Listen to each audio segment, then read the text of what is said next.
I met a gypsy. So it's like what you saw with James was like this combination of just spectacular talent with just like a program. And now every single rider that is in like the top 15 has access to the same style of training. And they've been in that program. Like you look at a guy like AC, like he's been in that. He's like institutionalized since he was like 14. Like they're in an institution. And then you look at everyone in Star Yamaha almost comes through that. And then, you know, you got like a Austin Faulkner that comes through. So the level, it's like bang. All of a sudden, like the slowest guy in the top 10 now has the same access to all this shit. The level just skyrockets. And I think that, you know, it was the same with Ricky. Ricky just laid the fucking wood on everyone because he was like first to market with this new concept of having a program. And then the next dudes was like Chad and then you. And it's like, okay, these are the guys that are at the now rising to the top. And I think like this is the unpopular opinion part.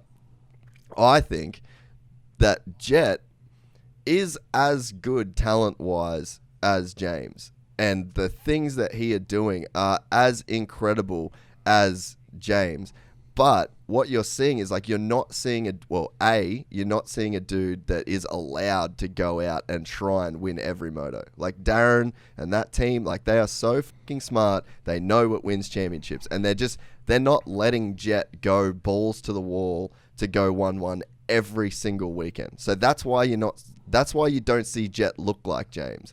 And then he's also racing against a bunch of dudes that are on the same program. It's like a level playing field. And there's probably 6 dudes on the trip, maybe more, that have a way better bike than him. So it's like, I think that, you know, you see a guy that is like a generational talent like Jett, but the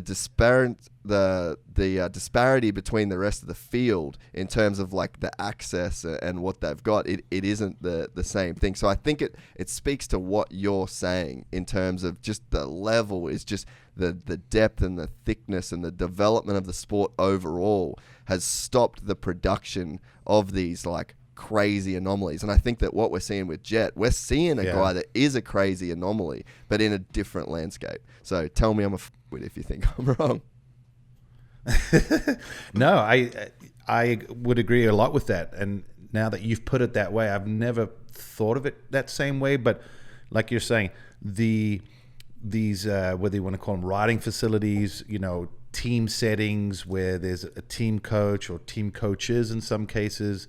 And there again, there's not a one size fits all. I could totally see why Jason Anderson didn't want to work with Olden anymore. I've seen some guys just saying they want to change or break, and I think Olden got this program so fine tuned that I think for some guys it's too boring in the sense that it's the same stuff repeated.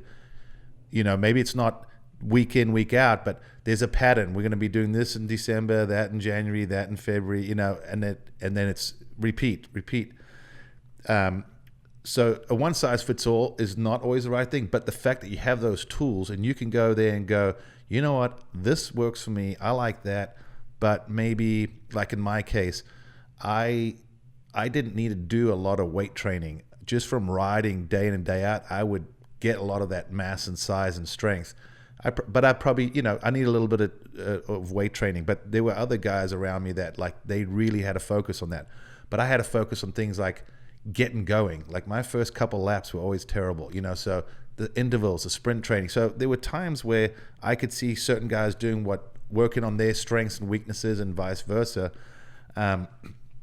And you know, as you said, we've gotten to this level, and James always rode. I don't think anyone ever said to James, you know, like, let's just rein it in a little bit, you know, let's think big picture, long term. It was just, dude is gnarly, he's jumping shit no one is, and he's 2 to 3 seconds quicker than everyone. I was there. I've been annihilated by James Stewart, and it is really, really depressing when you think, I'm not that bad, and I just got humiliated, you know. So I've been there. I've got the T-shirt. But like you said, with Jett, it just seems like with him, I think there's a good balance. Maybe, again, you got Johnny O involved, who maybe can take a kid's person. Because I don't think Johnny O has to really motivate, someone like Jett. I think he more has to just say, hey, don't worry about that. Don't let the little things bug you. This is okay.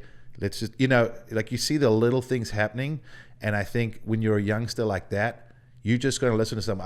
I had Harry Everts in my corner when I first went to Europe. Dope. And he helped me a lot when I said I didn't qualify for a Grand Prix. And I remember sitting there with tears in my eyes, and he sat next to me and we had this great conversation. And I still remember saying to him, please don't patronize me, because he said, I believe you have what it takes to be a world champion. And I literally thought, this guy is so full of shit right now. I know he's trying to make me feel better, but he's in La La Land. There's no way in hell I'm going to be a world champion. Like, at that point in time, I didn't believe in it.